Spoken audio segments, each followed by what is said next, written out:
दोस्तों, मैं हूं एडवोकेट नमन मोहनोत और आप देख रहे हैं लीगल शॉर्ट्स, वो चैनल जो आपको देता है कानून से जुड़ी हर छोटी से बड़ी जानकारी।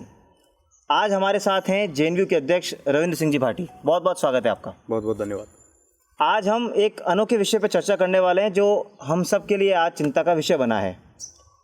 वीडियो शुरू करने से पहले आपको एक ही रिक्वेस्ट करूंगा कि इस चैनल को सब्सक्राइब करें और बेल आइकन दबाएं ताकि हम आप तक ऐसी ही अपडेट्स लाते रहें। तो रविंद्र जी, क्या इशू है आज, हम क्या दर्शकों को बताने वाले हैं? देखो साहब, जैसा कि कोविड के अंदर हर जगह पूरा देश नहीं पूरा विश्व कहीं ना कहीं इफेक्ट हो रहा है, और मैं बात करूं, मैं एक स्टूडेंट यूनियन लीडर हूं, तो मैं स्टूडेंट्स की बात करूंगा। स्टूडेंट्स के आगे आज सबसे बड़ी अगर कोई प्रॉब्लम आ रही है तो वो रूम रेंट को लेके आ रही है जी। लगभग पश्चिमी राजस्थान का सबसे बड़ा विश्वविद्यालय है जयनारायण विश्वविद्यालय। तो इस विश्वविद्यालय के जितने भी छात्र हैं उनमें अधिकांश छात्र ग्रामीण परिवेश से आने वाले हैं, और जो ग्रामीण परिवेश से आदमी यहाँ पे आता है तो जाहिर सी बात है वो रहने के लिए रूम या हॉस्टल्स में कहीं ना कहीं तो रहेगा। तो जो बच्चे रूम लेके रह रहे हैं, कोविड के कारण वो 3 महीने तक जोधपुर आ नहीं पाए। काफ़ी ऐसे भी विद्यार्थी हैं जिनके कोविड में नौकरियां चली गई। कोई ऐसे भी स्टूडेंट है जो पार्ट टाइम यहाँ पे करते थे। तो अब कहीं ना कहीं उन पर किराए का सबसे बड़ा बोझ आ रहा है। 3 महीने का किराया जब वो वहाँ रह ही नहीं रहे तो वो दे कैसे। और रही बात दूसरी कि काफ़ी अभी 2-3 दिन पहले मेरे पास 1-2 केस भी आए। वो बच्चे बोल रहे थे कि हमें जो हमारे मकान मालिक है वो सामान लेने नहीं दे रहे हैं, हमें अंदर घुसने नहीं दे रहे हैं, हमारे बुक्स से लेके सब चीज़ें अंदर है।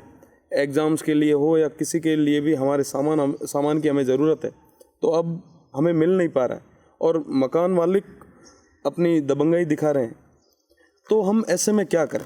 वो सहायता चाहते हैं, उनको कहीं ना कहीं नॉलेज नहीं है कि हम लीगली कैसे स्ट्रॉन्ग है, हमारे राइट्स क्या है। तो मैं नमन भैया आपसे निवेदन करना चाहूँगा कि हमारे जितने भी विद्यार्थी हैं जो रूम किराए पे लेके रह रहे हैं उनको आप लॉ के बारे में बताएं।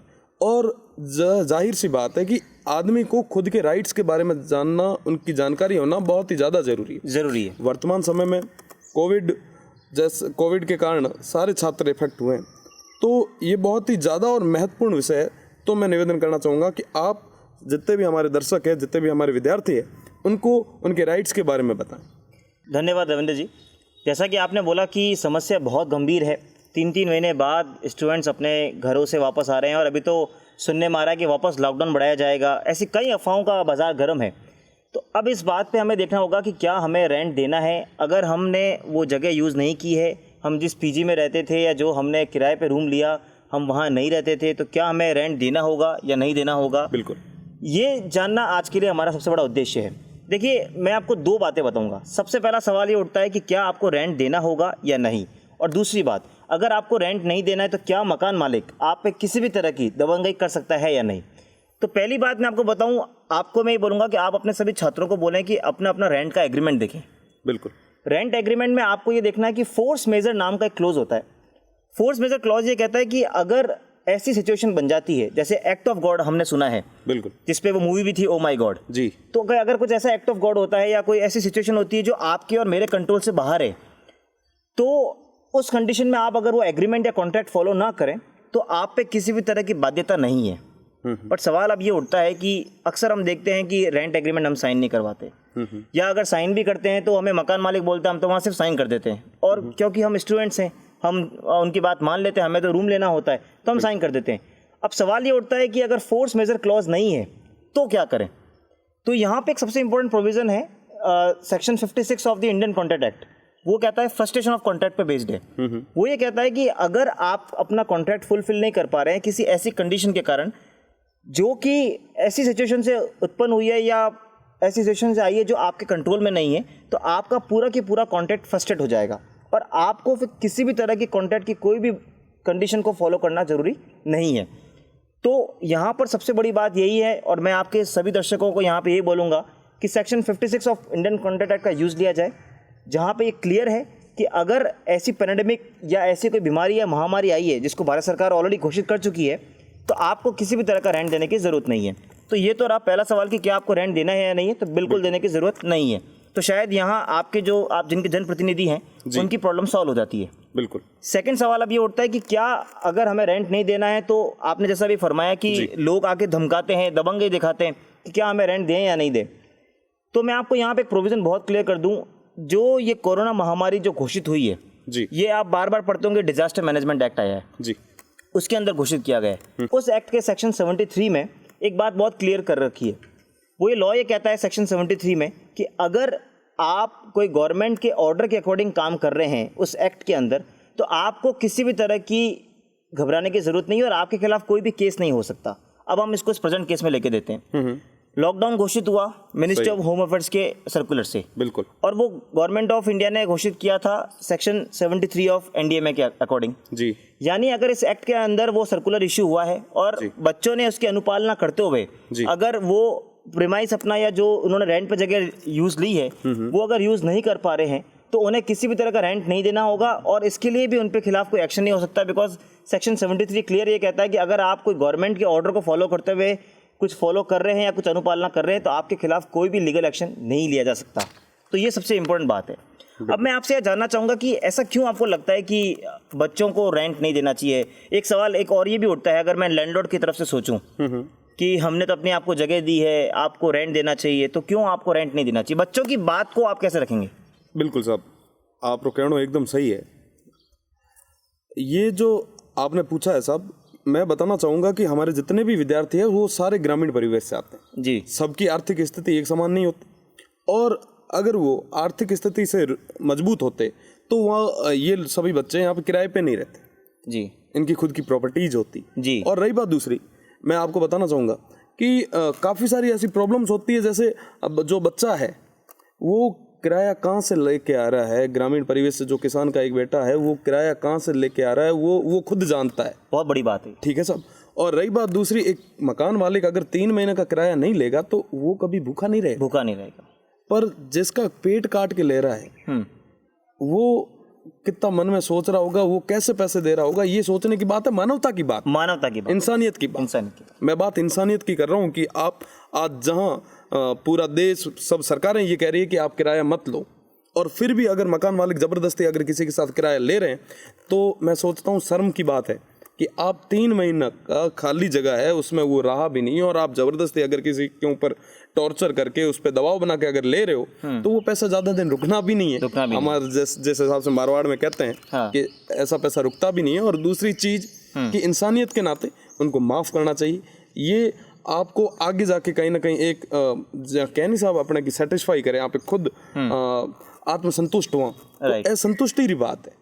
आप 3 महीना पैसा न महीना कदे भी कोई मोटो कोन वे नुको केरी भूख निकले, पर बात है एक साहब आगलो 3 महीना रो थे हुए माथे बाहर गालर हुए ना बहुत ज़्यादा दबा रहे हो आप। वो आदमी बड़ी मुश्किल में ऊँचो उठे, स्टूडेंट है, आज वो गवर्नमेंट यूनिवर्सिटी रे मीना है तो वो छात्रवृत्ति लेर पछे ए था आप एडमिशन ले आप फीस जमा कराई है, बड़ी मुश्किल में फीस जमा कराई है।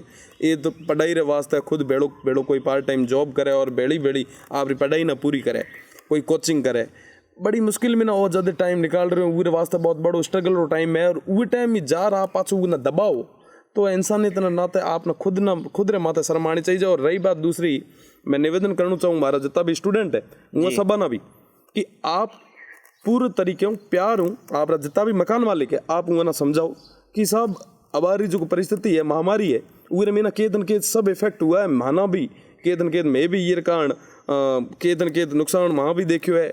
आप 3 महीने रो अगर कई जगह किराए आपने नहीं मिले तो आप ये में कोई मोटो फर्क नहीं पड़ने वालों है। आप वो चीज़ ना वो ना समझा प्यार हूँ, आप राइट है, नो डाउट राइट है, राइट रो आपने यूज करना है। जिकी जगह आपने लागे कि आप केतन के हक मारी जाए तो आप राइट रो यूज करो।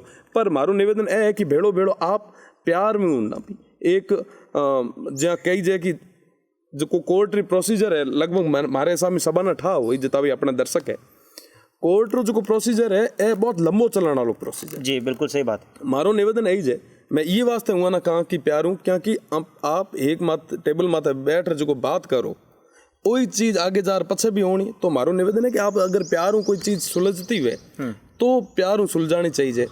और प्यार में बहुत ज़्यादा ताकत है। आप रोज को आपने किराएदार है, आप मकान मालिक है, सॉरी, और मकान मालिक आप संरक्षण के गार्जियन है।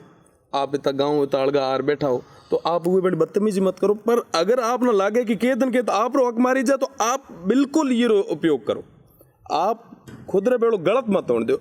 ए राइट क्या है, क्या कि अपने बेड़ो कदन के दिन के गलत नहीं हुए, अपना बचाउन रे वास्ते, अपना सिक्योर रखने रे वास्ते ए राइट्स बने उड़ा है। पर ये रो मिसयूज भी नहीं होना चाहिए। ये भी जिम्मेदारी आप संभाली है। बिल्कुल। तो रविंद्र सिंह जी ने जो आपने बात कही, तो इस पूरे वीडियो को अगर हम सम अप करें तो दो बातें निकल के आती जी। कानूनी रूप से भी हम बिल्कुल इस बात को लेके क्लियर हैं कि हमसे रेंट नहीं मांगा जा सकता अगर हमने उस जगह को यूज़ नहीं किया हो। यहाँ पे मैं आपको केवेट एक एक्सेप्शन बोलूँगा कि अगर आपने वो जगह यूज़ की है तो ऑब्वियसली आपको रेंट तो देना ही पड़ेगा। बिल्कुल। बट ये वीडियो उनके लिए जो लॉकडाउन के कारण अपने प्रीमाइस को यूज़ नहीं कर पाए। सेकंड बात जो रविंद्र सिंह जी ने कही, मैं भी इस बात पर जोर दूंगा कि कानून एक बहुत लंबी और जटिल प्रक्रिया है। कोर्ट में जाना बहुत एक लंबा प्रोसेस है। इसलिए आप मानवता के आधार पर उनसे नेगोशिएशन करें, अपने मकान मालिक से जाकर डिस्कस करिए कि चलिए सर कुछ हम थोड़ा झुकते हैं, कुछ आप झुकिए, थोड़ा मध्यस्थता करिए। मीडिएशन और नेगोशिएशन जो एक लॉ की नई आजकल एक डायमेंशन आई है, उस पर अगर हम फोकस करेंगे तो शायद इन सभी जटिल समस्याओं को सुलझाया जा सकता है। बिल्कुल। तो रविंद्र सिंह जी, आज हमने डिस्कस किया था कि कैसे हम रेंट से बच सकते हैं और कैसे हम अपने बच्चों को आगे कोई भी कानूनी प्रक्रिया होने से बचा सकते हैं। बिल्कुल। जाते जाते आप क्या संदेश देना चाहेंगे कि आप आगे कैसे वीडियो लेके आएंगे और क्या दर्शकों से आपकी रिक्वेस्ट रहेगी? मैं निवेदन करना चाहूँगा जितने भी भाई में जो देख रहे हैं उन सबसे से निवेदन है कि आप कमेंट के अंदर बताइए कि आपको क्या क्या प्रॉब्लम्स आ रही है। जी। मेरे साथ जो बैठे हैं नमन भैया, मेरे वैसे सीनियर हैं, अरे दिल्ली एनएलयू से पास आउट हैं और आपका सानिध्य हमेशा मिलता रहा है और मैं भी लॉ कंप्लीट करके आया हूँ। तो मुझे भी जैसा आप पूछोगे तो मेरा भी नॉलेज बढ़ेगा और आपका भी। तो मैं चाहता हूँ कि अपने एक नॉलेज की बात करें, अपने ज्ञान की बात करें, अपने राइट्स क्या होने चाहिए, अपने को हर एक चीज़ अपने बारे में पता होनी चाहिए। ये आप सभी के लिए, ये हम सभी के लिए। तो मेरा निवेदन है, कुछ भी अगर आपको डाउट्स हो, किसी भी लॉ के बारे में आपको जानना हो तो आप नीचे कमेंट करें, हमें बताएं। हम अगली बार फिर एक बार वीडियो लेके आएंगे। और हाँ, इस चैनल को सब्सक्राइब करना ना भूलें ताकि हम आप तक इस तरह के अपडेट लाते रहें।